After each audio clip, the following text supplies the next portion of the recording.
Hello, I'm Dr. Aruna Mopathi, running Meenakshi Test Tube Baby Center, Kottapeta, Gunturlo. Meenakshi Test Tube Baby Center is a place where we speak and treat anything and everything about women. ఈ రోజు నేను అండాశయాల్లో problems ఉన్నా లేకపోతే tubal బిడ్డ పేగులు అంటాం కదా, వాటిలో ఏమైనా ప్రాబ్లమ్స్ ఉన్నా ఎలా కరెక్ట్ చేయాలి అనుకునే దానికోసం సమస్యకి పరిష్కారం ఏంటంటే laparoscopy. Laparoscopy is a gold standard treatment and technique. Laparoscopy actually గైనకాలజిస్ట్కి థర్డ్ ఐ అని చెప్పొచ్చు అనమాట, మూడో నేత్రం శివుడికి లాగా.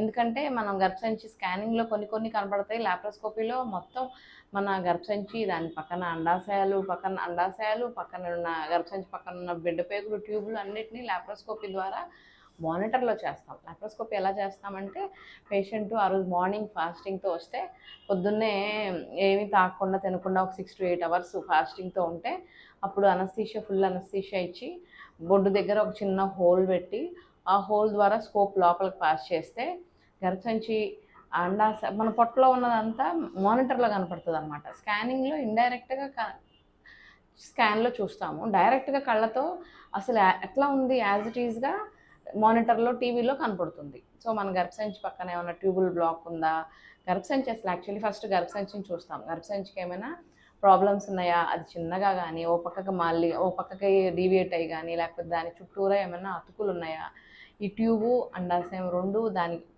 ఉండాల్సిన విధంగా ఉన్నాయా, లేకపోతే ఏమైనా అతుక్కుపోయినాయి, ఎగ్ పెరిగి రిలీజ్ అయినప్పుడు ఆ ట్యూబులకు ఏళ్ళులా ఉంటాయి, అవి పిక్ చేసుకునే కెపాసిటీ సరిగ్గా ఉందా వాటికి, లేకపోతే అది ఏమన్నా ఎక్కడన్నా ఒక పక్క అతుక్కుపోయి ఉండి దాన్ని ట్యూబుని పట్టుకోలేకుండా ఉపయోగం లేకుండా పోతుందా అనే దాన్ని చూసుకుంటాము. తర్వాత ఆ ట్యూబుల్లో ఎక్కడైనా బ్లాక్ ఉందని వచ్చిందనుకోండి, ఎక్స్రేలో వాళ్ళకి లాప్రోస్కోపీ చేసి ఇటు వెనక వైపు బ్లాక్ ఉంది, ఫిమ్రియా ఏళ్ళులాగా ఉంటాయి అన్నమాట ట్యూబ్కి, ఆ ఏళ్ళులాగా ఉన్న దగ్గర ప్రాబ్లం ఉంది అంటే లాప్రోస్కోపీ ద్వారా సరి చేసుకుంటాము. లేదు గర్భసంచి పక్కనే ఏదైనా బ్లాక్ ఉంది, మూసుకుపోయింది అని వచ్చిందంటే అక్కడికి కింద హిస్ట్రోస్కోపీ ద్వారా క్యానులేషన్ పాస్ చేసుకొని దాన్ని ఓపెన్ చేసుకుంటాం. 2 ట్యూబుల్లో ఒక్కటైనా ఓపెన్ చేయగలిగినా మనం లాప్రోస్కోపీ, హిస్ట్రోస్కోపీ ద్వారా ప్రెగ్నెన్సీ రావడానికి అవకాశం ఉంటుంది, న్యాచురల్గా కానీ ఐయుఐ ద్వారా కానీ. 2 ట్యూబులు బ్లాక్ అయిపోయినాయి అనుకుంటే అప్పుడు ఐవీఎఫ్కి వెళ్ళాల్సి వస్తుంది. సో ఒకటి బాగుందా 2 బాగున్నాయి అనేది లాప్రోస్కోపీలో తెలుస్తుంది. ఇంకొక సెకండ్ ఇంపార్టెంట్ స్ట్రక్చర్ మనం చూసేది ఏంటి అంటే అండాశయాలు. అండాశయాలు 2 బాగున్నాయా, గర్భసంచి కుడి పక్కన ఎడం పక్కన 2 అండాశయాలు కరెక్ట్గా ఉండాల్సినట్టు ఉన్నాయా, ఏమన్నా ఉబ్బిపోయి వాటిలో చిన్న చిన్న నీటి బుడగల్లాగా, నీటి సిస్టుల్లాగా ఉన్నాయా, ఉంటే అన్ని ఉన్న అండాశయంలో ఉన్న చిన్న నీటి బుడగని ట్యూబ్ కాటర్తో పంక్చర్ చేసి దాని లోపల ఉన్న సిస్టు వాల్, మనం ఆరెంజ్ని ఎలా ఒలుస్తామో అలాగే ఆ సిస్టులో ఉన్న ఆరెంజ్ పీల్, దాని వాల్ని, సిస్టు వాల్ని ఆరెంజ్ లాగా ఒలిసినట్టు పీల్ ఆఫ్ చేసి తీసేసి అండాశయం డ్యామేజ్ అవ్వకుండా, దాంట్లో అండం పెరిగే శక్తి ఏ విధంగా కొంచెం కూడా తగ్గకుండా చక్కగా జాగ్రత్తగా లాప్రోస్కోపీ ద్వారా కరెక్ట్ చేయగలుగుతాం. అప్పుడే వాళ్ళకి నెక్స్ట్ ప్రెగ్నెన్సీ రావడానికి అండాశయాల కెపాసిటీ తగ్గిపోయింది, ఏఎంహెచ్ వాల్యూస్ పడిపోయినాయి, ఈ బాధ లేకుండా చక్కగా ఉంటుందన్నమాట. ఇంకొకటి నీటి బుడగల సమస్య. మెయిన్ ఇంపార్టెంట్ ఏంటంటే నీటి బుడగలు చాలా ఎక్కువ ఉంటాయి కొంతమందికి. వాళ్ళకి ట్యాబ్లెట్స్ వాడినా, ఇంజెక్షన్స్ చేసినా, ఎన్ని చేసినా కూడా అండం పెరగదు.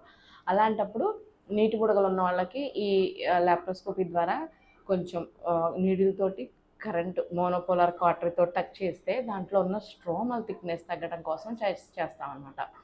ఆ స్ట్రోమాని కొంచెం కాటరైజ్ చేయటం వల్ల మనకి అండాశయంలో నుంచి రిలీజ్ అయ్యే bad hormones, male type of hormones, androgens అంటాము, వాటి వల్లే నీటి బుడగలు ఉన్న వాళ్ళకి మొహం మీద అక్కడక్కడ అబ్నార్మల్ హెయిర్ రావటము, లావుగా అయిపోవటము, అది మేల్ టైప్ ఆఫ్ హార్మోన్స్ ఎక్కువగా ఉండటం వల్ల. సో ఆ హార్మోన్స్ అన్నీ ఈ అండాశయాలో ఉన్న స్ట్రోమాలో నుంచి రిలీజ్ అవుతాయి అన్నమాట. ఆ స్ట్రోమాని కొంచెం అక్కడక్కడ కాటరైజ్ చేసామంటే, ఆ ఓవరీలో ఒక 4-5 సార్లు, ఈ ఓవరీలో ఒక 4-5 సార్లు కాటరైజ్ చేసామంటే ఆ స్ట్రోమల్ థిక్నెస్ అంతా తగ్గిపోయి బ్యాడ్ హార్మోన్స్ పోయి నార్మల్గా నెక్స్ట్ సైకిల్లో మళ్ళీ మందులతోటో ఇంజెక్షన్స్ తోటో అండం పెరిగి విడుదలై నార్మల్గా గర్భిణీ రావడానికి అవకాశం ఉంటుంది. ఇంకొకటి మెయిన్గా చూసుకునే 4వ ప్రాబ్లం ఏంటంటే ఎండోమెట్రియోసిస్ అనే స్పాట్స్ స్కానింగ్లో కనపడవు.